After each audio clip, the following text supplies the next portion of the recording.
Hello students. इस video में आपको प्रतिभा सेतु जो यूपीएससी ने अभी नई स्कीम लॉन्च की है इसके बारे में डिटेल जानकारी मैं देने वाला हूँ। तो प्रतिभा सेतु लॉन्च करने की क्यों ज़रूरत गिरी? तो बात ऐसी है कि यूपीएससी की परीक्षा लाखों विद्यार्थी देते हैं और ये भारत की सबसे कठिन परीक्षा है। विद्यार्थी परिश्रम भी बहुत जोरदार करते हैं, परंतु कितने विद्यार्थी सिलेक्ट होते हैं हर साल?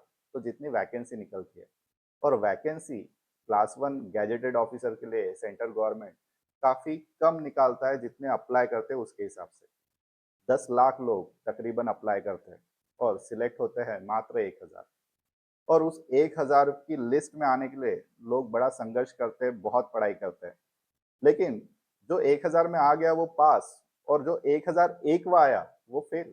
क्या उसको कुछ भी नहीं आता? उसको बहुत कुछ आता है, बस वो कुछ मार्क्स से छूट गया। और जब वो 1 मार्क्स से, किसी भी 0.5 मार्क्स से भी क्यों ना छूट जाए, उसे फेल ही कंसिडर किया जाता है और पूरा 1 साल उसको रिपीट करना पड़ता है। अगली बार वो अच्छे से रिपीट करेगा अगर उसके पास एज लिमिट है तो। लेकिन बहुत बार स्टूडेंट की यूपीएससी की प्रिपरेशन करते-करते एज लिमिट बहुत बढ़ जाती है, एज बहुत बढ़ जाती है, जो एज लिमिट को भी क्रॉस कर देती है, या कभी-कभी स्टूडेंट निराश होके यूपीएससी की प्रिपरेशन छोड़ देता है। ऐसे स्टूडेंट जो निराश होके यूपीएससी की प्रिपरेशन छोड़ रहे हैं, उनके पास सेकंड ऑप्शन क्या बचता है? तो जनरली कुछ भी नहीं, क्योंकि जनरली ये प्लेन ग्रेजुएट होते हैं, या फिर कोई प्रोफेशनल कोर्स भी रहा तब भी उनकी जो प्रैक्टिस है काफ़ी दिनों से छूटी हुई होती है। तो इनको बाद में नया लाइवलीहुड ढूँढना बड़ा मुश्किल जाता है। और उन्होंने जो इतनी एक्सपर्टीज़ हासिल की है यूपीएससी की प्रिपरेशन में, वो ज़ीरो कंसीडर की जाती है। लेकिन यूपीएससी चाहती है कि इन स्टूडेंट को भी हम अच्छी जगह पे प्लेस कर पाएँ, या इस ह्यूमन रिसोर्स का भी अच्छा उपयोग हो पाए। तो क्यों ना ये ह्यूमन रिसोर्स जो 1 मार्क, 2 मार्क, 3 मार्क से रह गया है, क्यों ना इसको दूसरे काम में लाया जाए। और ये दूसरा काम गवर्नमेंट के अलग-अलग विभाग हो सकते हैं, या प्राइवेट कंपनी में अच्छी-अच्छी पोस्ट हो सकती है। भले ही वो यूपीएससी सिविल सर्विस पास ना कर पाए, लेकिन फिर भी अभी भी वो ऑफिसर बंदे हैं, कुछ ही मार्क्स से छूटे हुए हैं। तो यूपीएससी ने उनकी इन्फॉर्मेशन सार्वजनिक करने का फैसला लिया है। पर्टिकुलरली वो इन्फॉर्मेशन जनरल पब्लिक को नहीं दी जाएंगी, तो सभी सरकारी विभाग को और सभी बड़े प्राइवेट इंस्टीट्यूशन को, ताकि वो इस इन्फॉर्मेशन को एक्सेस कर उनके काम का अगर कोई बंदा है तो उनको वो हायर कर सके। इससे कंपनी का फायदा ये है कि उनकी हायरिंग कॉस्ट कम हो जाएंगी और उनको एक अच्छा वेल एजुकेटेड एम्प्लॉय मिलेगा हायर पोस्ट के लिए। और स्टूडेंट के लिए इसलिए अच्छा है क्योंकि स्टूडेंट को यूपीएससी अगर किसी कारणवश नहीं हो पाई, तो वो अच्छी जॉब, अपनी अच्छी ज़िंदगी बिता सके, अच्छे पोस्ट पे वो अपनी जीवन बिता सके, अपनी ज़िंदगी को सफल कर सके।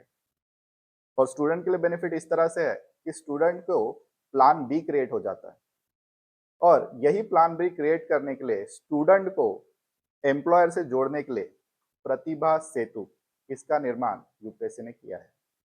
स्टूडेंट ने बस एक बात का ध्यान रखना है कि जब भी आप एग्ज़ाम का फॉर्म भरते हो, जब भी एडवर्टाइज़मेंट आती है और फॉर्म फिल अप करते हो, तो आपको पूछा जाता है एक लाइन में कि क्या आप अपनी जानकारी सार्वजनिक करना चाहते हो? क्या आपके मार्क्स हम सार्वजनिक करें? ऐसा समथिंग कुछ तो भी आता है वो। उनकी लाइन एक अलग तरह की होती है, जहाँ पे वो सार्वजनिक तौर पे आपका डाटा शेयर करने की आपसे परमिशन माँगते हैं, तो उसे यस ज़रूर कीजिएगा। क्योंकि अगर वो शेयर करने की आपने परमिशन दी, तभी वो डाटा प्रतिभा सेतु पे अपलोड होता है। कोई नहीं चाहता कि नहीं, मेरे को नहीं चाहिए सेकंड जॉब, मुझे बस यूपीएससी करना है, नहीं तो मेरी पर्सनल इन्फॉर्मेशन, मैंने क्या परफॉर्म किया वो बिल्कुल किसी को पता ना चले। ऐसा अगर चाहता है तो वो नो क्लिक कर दे। बस एग्जाम फॉर्म भरते वक्त ये ध्यान में रखे, बाद में बाकी का काम सब अपने आप हो जाएगा। तो प्रतिभा सेतु में किसको मिलेगी जॉब? सबसे इंपॉर्टेंट क्वेश्चन। तो हर यूपीएससी एस्पिरेंट को नहीं, ऐसा यूपीएससी एस्पिरेंट जिसने प्रीलिम्स के एग्जाम पास की है, फिर उसके बाद में रिटन एग्जाम, मेंस की रिटन एग्जाम पास की है, और इंटरव्यू उन्होंने दिया है, लेकिन इंटरव्यू फेल हो गए। और ऐसे स्टूडेंट जो इंटरव्यू फेल हो गए, उन्हीं का डाटा प्रतिभा सेतु पे जाएगा। जो सिर्फ प्रीलिम पास किए उनका नहीं, जो प्रीलिम फेल हुए उनका भी नहीं। एटलीस्ट एक बार तो भी आपने इंटरव्यू दे रहा होना चाहिए, तभी आपकी इंफॉर्मेशन प्रतिभा सेतु पे जाएंगी। और बहुत सारी सरकारी विभाग में आपको बस इंटरव्यू लेके सिलेक्ट किया जाएगा, रिटन एग्जाम होगी ही नहीं। और प्राइवेट कंपनी भी आपको डायरेक्टली अपॉइंटमेंट देगी आपके डाटा को प्रतिभा सेतु पे रीड करने के बाद। अगर उनके क्राइटेरिया में आप बैठ गए तो आपको वो अच्छी अपॉर्चुनिटी देंगी। तो डेफिनेटली यूपीएससी स्टूडेंट हमेशा डरे हुए रहते हैं कि अगर ये हुआ नहीं तो कैसे। तो यूपीएससी ने आपके लिए एक अच्छा सुनहरा मौका क्रिएट किया है।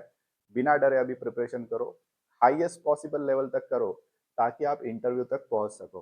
पास हो गए तो बहुत ही बढ़िया, फेल भी हो गए तो करियर आपका बना रहेगा। तो इस वीडियो को यहीं पे रोकते हैं। इस वीडियो को आप लाइक करें, शेयर करें, चैनल को सब्सक्राइब करें या फॉलो करें। साथ ही साथ हमारे से जुड़े रहने के लिए टेलीग्राम चैनल की लिंक मैंने नीचे में दे दी है, आप उसको फॉलो करें, हमारे साथ जुड़े रहें। Thank you.